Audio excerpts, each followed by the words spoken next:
কথায় আছে সব তীর্থ বারবার গঙ্গাসাগর একবার। এই গঙ্গাসাগর শিয়ালদা স্টেশন থেকে কিভাবে যাবেন? শিয়ালদা স্টেশন থেকে যেতে হলে আপনাকে কিন্তু শিয়ালদা সাউথের দিকে যেতে হবে।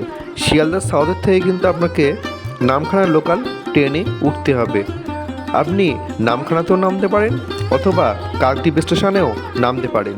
আর এখানে যেতে যেতে কিন্তু আপনি দুটি খুব গুরুত্বপূর্ণ স্টেশন পেয়ে যাবেন। একটি হলো বারুইপুর পেয়ারার জন্য বিখ্যাত ও অপরটি হলো জয়নগর। জয়নগর কিন্তু মোয়ার জন্য বিখ্যাত। আমি গিয়েছিলাম কাকদ্বীপ স্টেশন হয়ে গঙ্গাসাগর।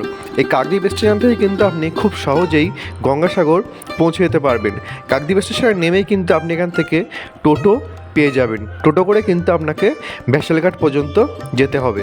কাকদ্বীপ টিকিট কাউন্টারে ঠিক পাশ থেকে নামলেই কিন্তু আপনি টোটোগুলো পেয়ে যাবেন। এখান থেকে যেতে সময় লাগবে 15 থেকে 20 মিনিট।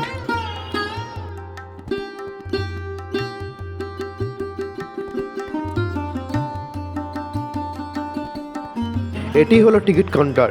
এখান থেকে টিকিট কেটে কিন্তু আপনাদেরকে ভ্যাসেলে উঠতে হবে। ভ্যাসেলে যেতে সময় লাগবে 15 থেকে 20 মিনিট মতো।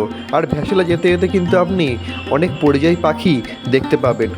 ভ্যাসেলে যেতে যেতে আপনার কখন যে সময় কেটে যাবে আপনি কিন্তু বুঝতেই পারবেন না।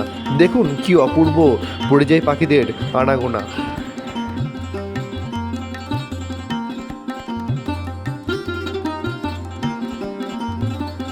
ভ্যাসেল থেকে নেমে আপনাকে কিন্তু বাস অটো করে কিন্তু গঙ্গাসাগরের ঠিক কপিলমুনি মন্দিরের পাশে আপনাকে নামিয়ে দেবে। বাস কিছুটা দূরে নামিয়ে দেবে আর টোটো কিন্তু ঠিক কপিলমুনি মন্দিরের একদম পাশেই নামিয়ে দেবে আপনাকে।